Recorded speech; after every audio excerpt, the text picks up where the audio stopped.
आपके मुद्दे में आपका स्वागत है। मैं हूं आपके साथ गीतू चौहान। चुनावी साल में मध्य प्रदेश में बीजेपी और कांग्रेस ने जीत के लिए एड़ी चोटी का जोर लगा दिया है। रैलियों जनसभाओं का सिलसिला भी शुरू हो चुका है।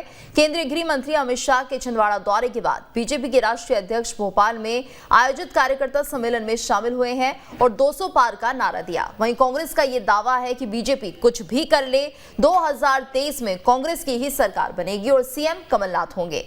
आज सवाल यही उठ रहे हैं, क्या 2023 के लिए किसके दावों में दम माना जाए? मिशन 2023 को लेकर कौन कितना तैयार है? सवालों से क्यों भड़कते हैं कांग्रेसी? 200 पार के नारे के पीछे आखिर तर्क क्या है? ये तमाम सवाल होंगे, लेकिन उससे पहले देखिए ये खास रिपोर्ट।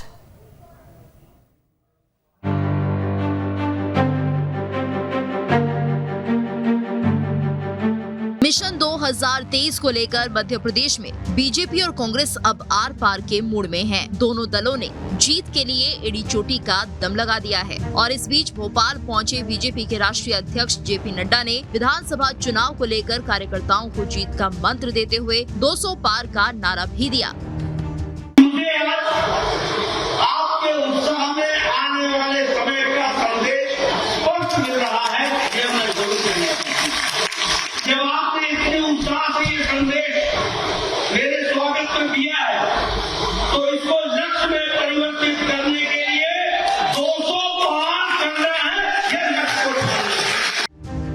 वहीं कार्यकर्ता सम्मेलन को संबोधित करते हुए सूबे के मुखिया शिवराज सिंह चौहान ने कहा कि 2023 में पूर्ण बहुमत की सरकार तो बनाएंगे ही, 2024 में सभी 29 लोकसभा सीटों पर बीजेपी अपना परचम लहराएगी। संकल्प ले कि पहले 2023 के विधानसभा के चुनाव में भारतीय जनता पार्टी की रिकॉर्ड तोड़ बहुमत से सरकार बनाएंगे। बोले बनाएंगे, बनाएंगे। और उसके बाद 2024 में आदरणीय नरेंद्र मोदी जी के नेतृत्व में फिर 7 से लोकसभा चुनाव जीतेंगे और मध्य प्रदेश की 29 सीटें भारतीय जनता वहीं दिग्विजय सिंह ने बीजेपी पर निशाना साधते हुए ये कहा कि जितना प्रताड़ित करना है करो, मध्य प्रदेश में कांग्रेस की सरकार बनेगी और कमलनाथ मुख्यमंत्री बनेंगे। आप जितना प्रताड़ित करना चाहो करो, हम पीछे हटने वाले नहीं हैं। राहुल गांधी जी ने जो बयान दिया है उसमें अब कुछ नहीं मिला तो कह रहे हैं ओबीसी के खिलाफ बयान दिया। 2023 में कांग्रेस पार्टी की सरकार बनाएंगे और कमलनाथ जी को मुख्यमंत्री बनाएंगे। इस दौरान उम्र के सवाल पर दिग्विजय सिंह का गुस्सा 7वें आसमान पर दिखा। आप बहस करने आए, मेरी बात सुनने आए। सुन लो, भाजपा का चेहरा कौन? शिवराज सिंह चौहान है। उनकी उम्र क्या है? क्या है उम्र? क्या उनकी? और चेहरा क्या है? अरे उसके आगे क्या है? क्या आप क्या कहना चाह रहे हैं? मैं ये कहना चाह रहा हूँ कि 60 साल के बाद का आप उसको बुरा मानते कि जवान मानते हैं? तो आप 75 साल के और मोदी क्या है? मोदी जी की उम्र क्या है? कुल मिलाकर देखा जाए तो मध्य प्रदेश में 2023 का रण सज चुका है। बीजेपी और कांग्रेस दोनों ही दलों ने कमर कसनी शुरू कर दी है। सियासी तरकश से बयानों के तीर चलाए जा रहे हैं, दावों और वादों के गोले दागे जा रहे हैं, लेकिन ये तो आने वाला वक्त ही बताएगा कि 2023 के समर में किसकी जय होगी और किसकी पराजय। Team news state. और इस वक्त हमारे साथ खास मेहमान जुड़ चुके हैं डॉक्टर सत्य प्रकाश शर्मा, वरिष्ठ पत्रकार, ब्रिज गोपाल लोया, प्रवक्ता बीजेपी से, अभिनव बरोलिया, कांग्रेस प्रवक्ता। आप तीनों का बहुत बहुत स्वागत है। ब्रिज गोपाल जी, पहला सवाल आपसे, कितनी तैयार है बीजेपी मिशन 2023 के लिए? इतना तैयार, कम तैयार, ज्यादा तैयार, ये देखिए मैं आपको कुछ बातें बड़ी स्पष्ट कि हम पढ़ने वाले विद्यार्थी हैं। जो पढ़ने वाला विद्यार्थी होता है वो जिस दिन स्कूल खुलता है उस दिन से अपनी तैयारियां प्रारंभ कर देता है। इसका इंतजार नहीं करता है कि परीक्षा की घड़ी आएगी उस दिन मैं तैयारी करूंगा। उसी तरह भारतीय जनता पार्टी किसी भी चुनाव के समाप्त होने के साथ आगे 5 साल बाद आने वाले चुनाव की तैयारी प्रारंभ। हमने 2022 में ही सभी बूथों पर मध्य प्रदेश के 64,100 बूथों पर बूथ का अध्यक्ष, बूथ का महामंत्री, बूथ का BLA बनाया। 2023 में हमने पुनः बूथ विस्तारक अभियान चलाया और उसमें 8 प्रभारियों को और जोड़ा। तो इस तरह हमारे हर बूथ पर 11 तो जिम्मेवार कार्यकर्ता और उनके साथ कार्यकर्ताओं की एक टीम भारतीय जनता पार्टी ने बनाई है और उनके दम से, जो हमारा बूथ का कार्यकर्ता है उसके दम से हम ये कहते हैं कि मध्य प्रदेश में 2023 में हम हर मतदान केंद्र पर 51% वोट लाने की कोशिश करेंगे और उस कोशिश में हमें निश्चित सफलता मिलेगी और उस सफलता के कारण हम मध्य प्रदेश में 200 से ज्यादा सीटें जीतने में सफल होंगे।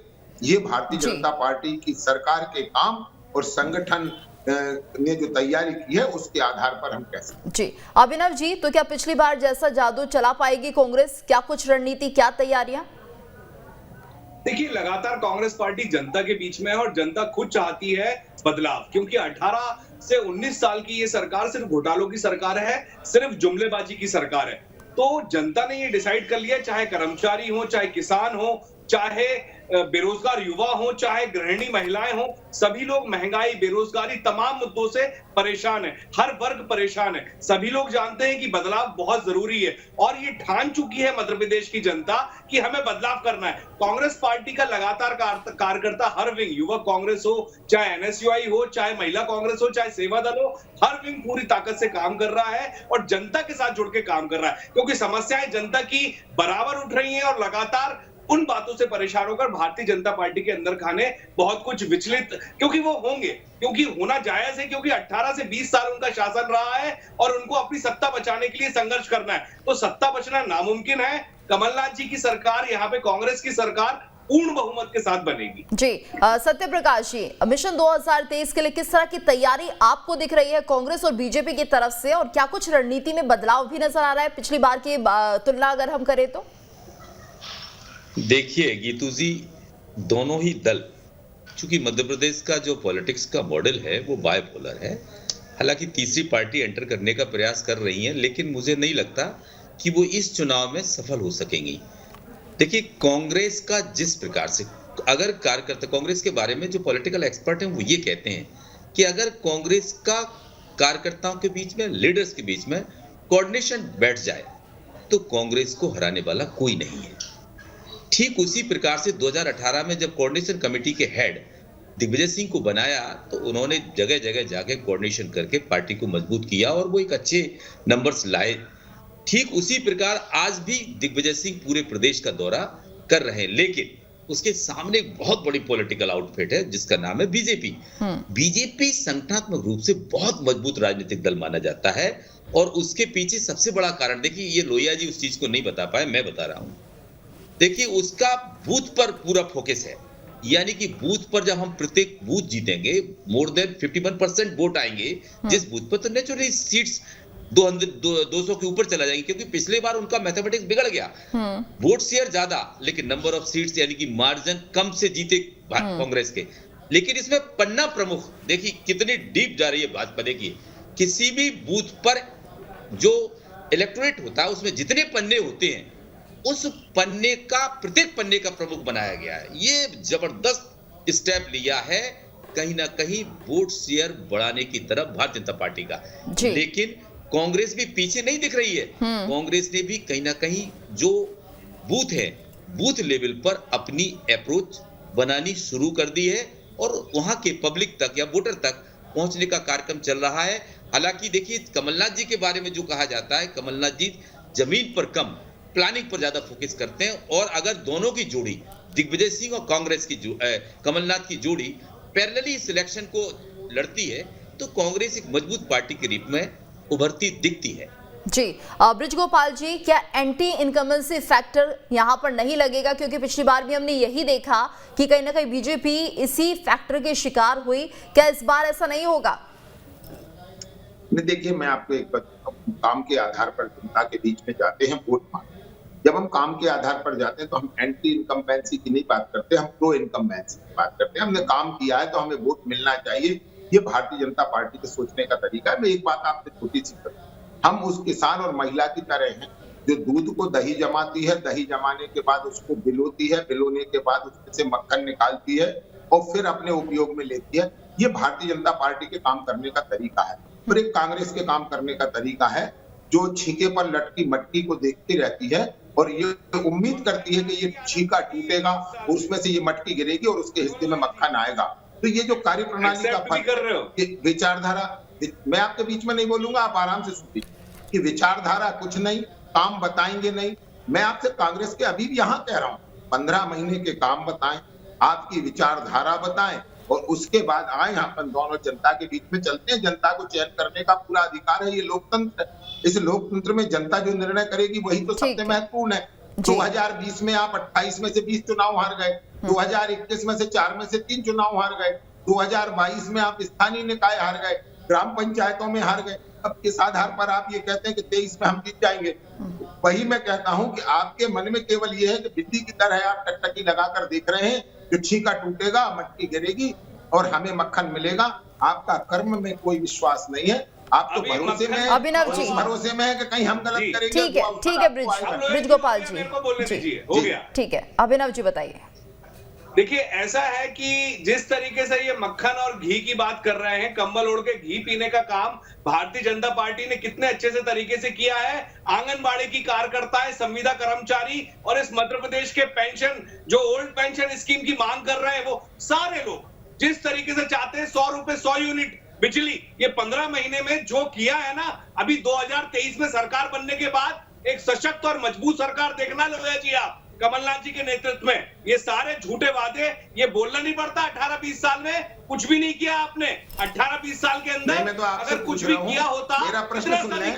अभिनव जी, छोटा सा प्रश्न था कि आप 15 महीने के अपने काम भी बता दें कि इन आंगनबाड़ी वालों को आपने क्या किया, ये ओल्ड पेंशन स्कीम पर आपने क्या किया।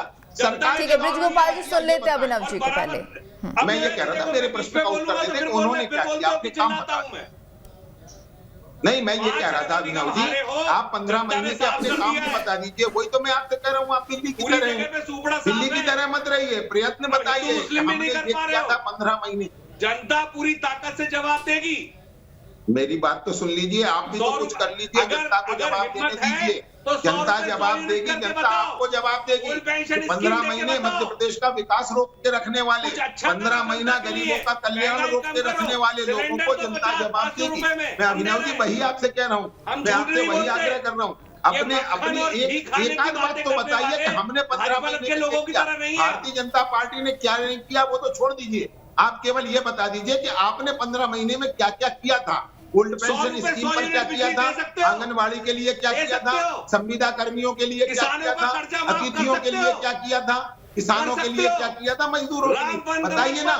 मैं पूछ तो रहा हूँ आपसे, कमलनाथ जी ने मात्र 10 महीने में कर अरे ये तो बता दो, अभी आप मुद्दा हमसे पूछ रहे थे, हमसे प्रश्न पूछ रहे थे ओल्ड पेंशन स्कीम आपने लागू क्यों नहीं की। जो कमलनाथ जी इसी सत्र में सरकार ने किया था। नहीं करेंगे, नहीं करेंगे। मैं फिर से कह रहा हूँ, जहाँ भारतीय जनता पार्टी का काम होगा उस पर जाकर अपना पोस्टर लगाने की कोशिश करेंगे। और ये जो पब्लिक है ये सब जानती है, सब धरा रह जाएगा। चलिए ठीक है, नहीं ठीक है, हमें इतना अहंकार नहीं है। ये तो जनता है। जीतू जी एक सेकंड सुन लीजिए, ये तो जनता है। आपके अहंकार से चुनाव नहीं होगा, जनता के मत से चुनाव होगा। और मैं फिर आपसे पूछता हूँ, 15 महीने में आपने क्या किया, आंगनबाड़ी के लिए आपने क्या किया, आपने ओल्ड पेंशन स्कीम के लिए क्या किया। चलिए ठीक है, जनता को सब समझ में आ रहा है, जनता जवाब भी देती है जब इलेक्शंस होते हैं। तो बताओ जी ठीक है ठीक है सर। सत्य प्रकाश जी, तो जिस तरह से हमने देखा कि पिछली बार के जो कांग्रेस का जो गठन था उसमें कुछ और महत्वपूर्ण लीडर्स थे जो कि इस बार नहीं है, तो क्या इसका भी असर मिशन 2023 पर पड़ता हुआ दिखाई देगा? देखिए एक चीज बताएं, आपका इशारा आपने नाम नहीं लिया ज्योतिरादित्य सिंधिया की तरफ जी। देखिए ज्योतिरादित्य सिंधिया के आने के बाद भारतीय जनता पार्टी में मुझे नहीं लगता कि पार्टी को बहुत बड़ा फायदा दिखता है, क्योंकि जिन सीट्स पर ग्वालियर चंबल संभाग में जहां ज्योतिरादित्य सिंधिया का होल्ड माना जाता है, चाहे वहां बाईपोल्स हुए हों या वहां लोकल बॉडीज के इलेक्शंस हुए हों, वहां पर भाजपा जो कभी नहीं हारी वहां भारतीय जनता पार्टी हारी। दूसरा कारण और है कि वहां पर दोनों पार्टीज के बीच में क्या है कि पुरानी भारतीय जनता पार्टी और ज्योतिरादित्य सिंधिया या दूसरे लोगों के साथ जो लोग आए हैं वो अपने आप को एस्टैब्लिश होना चाहते हैं, और जिन्होंने पार्टी को खड़ा किया जिसके कारण आज भारतीय जनता पार्टी के बड़े लीडर जेपी नड्डा साहब ने भी कहा है कि विश्व की सबसे बड़ी पार्टी। तो ये जो कहते हैं वो पार्टी बनाने का श्रेय किसको जाता है? उस मूल कार्यकर्ता को जिसने कहीं ना कहीं पार्टी को अपने पसीने से सींचा है। क्या उन दोनों के बीच में क्लैश क्रिएट नहीं होगा? अगर कोई आदमी वाकई इतना त्यागी होगा तो हिमालय पे जाकर तपस्या करेगा। कोई राजनीति में आया है तो वो ये चाहता है कि उसको कहीं ना कहीं एप्रिसिएशन पार्टी की तरफ से मिले।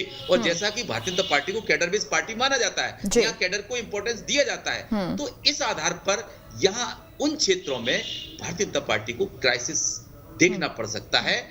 तो वो कहीं ना कहीं भारतीय जनता पार्टी का चिंता का विषय है। लेकिन उसने एस्पिरेशनल असेंबली सीट्स भी सिलेक्ट किए हैं जो 36 हैं, जहां पर कांग्रेस हमेशा जीतती रही, वर्षों से जीत रही है, दशकों से जीत रही है, उनको भी टारगेट पर लिया है। ये कहीं ना कहीं उसी स्ट्रैटेजी का पार्ट है कि अगर कहीं इधर कुछ नुकसान होता है तो वो मार्जिन उधर से मिलेगा। तो भारतीय जनता पार्टी की प्लानिंग देखिए, इसमें Bharatiya Janata party organisational strength है ना, बहुत मजबूत है। उसके पीछे मैं बताऊं अभी आप नहीं, लेकिन सत्यप्रकाश जी, नाराजगी तो हमने पिछली बार भी देखी थी। कहीं ना कहीं जिस तरह से दल बदल हुए थे, कैंडिडेट्स में नाराजगी थी और कुछ छोड़कर चले गए थे या निर्दलीय लड़े थे।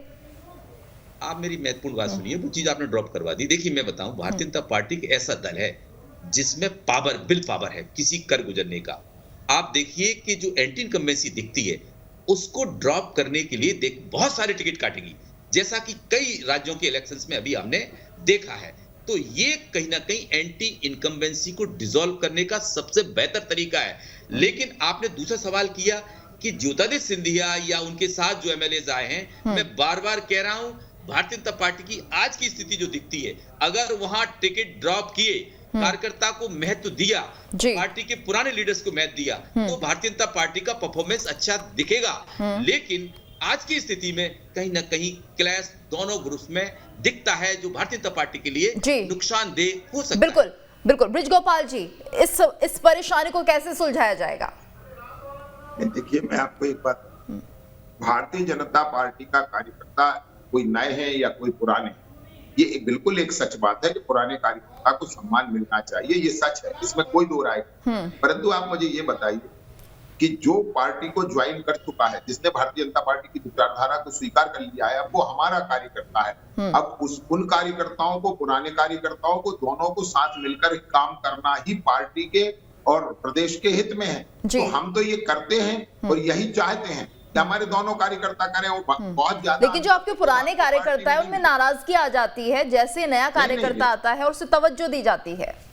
मैं आपसे ये नहीं कह रहा हूँ, कहीं नए को भी तब नाराजगी आ सकती है, कहीं पुराने को भी नाराजगी आ सकती है। नाराज होना स्वाभाविक मानसिक क्रिया है, ये मनुष्य का गुण है। वो नाराज नहीं होगा तो मनुष्यता कहाँ दिखेगी? परंतु वो विचारधारा के साथ इतने मजबूती से खड़ा है कि वो अपनी नाराजगी पार्टी के हित में ही लेता है। ये भारतीय जनता पार्टी के कार्यकर्ता की विशेषता है और यही भारतीय, जो हम कहते हैं कैडर बेस्ड पार्टी है। कैडर का मतलब क्या होता है कि हम विचारधारा से बंधे हैं, हम नाराज तो हैं परंतु पार्टी का अहित नहीं होने देंगे। ये भारतीय जनता पार्टी कार्यकर्ता की जो विशेषता है, वही उसे पार्टी में डिफरेंट बना। जी अभिनव जी, हमेशा कांग्रेस को लेकर ये सवाल उठता रहता है, युवाओं को मौका नहीं दिया जाता, तो क्या इस बार कुछ बदलाव देखने को मिलेगा? देखिए, कांग्रेस पार्टी युवाओं के को लेकर हमेशा संजीदगी से काम करती है। हम जैसे सभी युवा आज पार्टी में आप देखेंगे, चाहे कमलनाथ जी का मंत्रिमंडल देखेंगे, कमलनाथ जी के मंत्रिमंडल में भी लगातार आपने देखा होगा 50% से ज्यादा युवा थे। आज भी जितनी भी लोकल बॉडीज हो, चाहे मीडिया की टीम हो, सभी जगह आपको युवा देखने को मिलेंगे। और ये चुनाव जो युवा है, आज देखेंगे आप बेरोजगार युवा, चाहे वो किसी भी वर्ग के हो, संविदा कर्मचारी हो, सभी लोग चाहते हैं कांग्रेस की सरकार बने। और ये सरकार जो बनेगी, ये युवाओं की सरकार बनेगी और पूरी ताकत के साथ बनेगी, क्योंकि जनता फेरबदल चाहती है। जनता ने डिसाइड कर लिया है। और ये चुनाव, मैं आपको बता दूं, कांग्रेस पार्टी तो है, एक संगठन है, ये चुनाव जनता और भाजपा के बीच में है। क्योंकि जो तानाशाही का माहौल चल रहा है, महंगाई है, बेरोजगारी है, धरने प्रदर्शन हो रहे हैं अलग अलग संगठनों के, तो ये देखने को आपको मिलेगा कि जनता में त्राही त्राही है और जनता इस बार भाजपा को जवाब देने के मूड में है। बिल्कुल। तो सत्यप्रकाश जी, आपसे ये सवाल है कि फिलहाल अगर हम एज फैक्टर की बात करते हैं, जिसको लेकर काफी बवाल मचा हुआ है, क्या कुछ क्राइटेरिया हम समझे बीजेपी की तरफ से और कांग्रेस की तरफ से? देखिए गीतू जी, आपका सवाल बहुत अच्छा है भारतीय जनता पार्टी को जितना मैंने समझा है, पढ़ा है या जाना है, देखिए जो मध्य प्रदेश की भारतीय जनता पार्टी में सीनियर लीडरशिप है, उनको अच्छा पोल स्ट्रेटजिस्ट कहा जाता है। भले ही लोहिया जी ये चीज को नकारें, कैडर वाली बात करें, पार्टी भी इस चीज को जानती है कि उन जगहों पर जहां पर 22 के साथ कुछ और प्लस एमएलए आए थे रिजाइन करके, वहां पर भारतीय जनता पार्टी थोड़ी सी परेशानी में है, क्योंकि जिन 22 लोगों के साथ जो पुराने भारतीय जनता पार्टी के कद्दावर नेता भी उसमें हैं, उनका भविष्य कहां होगा।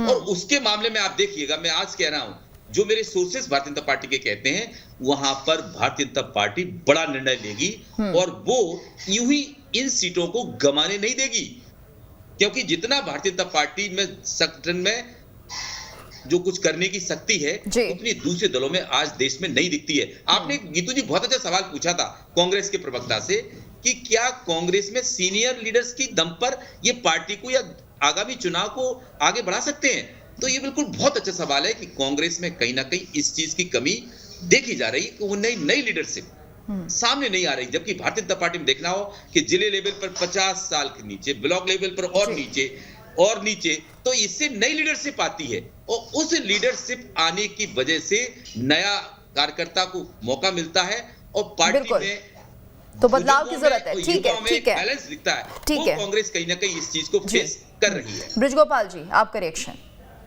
नहीं, देखिए, ये अभी हमारे साथी कांग्रेस के प्रवक्ता कह रहे थे कि हम युवाओं को अवसर देते हैं। जीतू पटवारी जी आज की स्थिति में आपको बहुत बेहतर मालूम किस तरह से सरकार बनाने में सबकी भूमिका थी और बाद में जो सीनियर नेतृत्व था उसने युवाओं को दरकिनार कर दिया और पार्टी पर कब्जा कर दिया।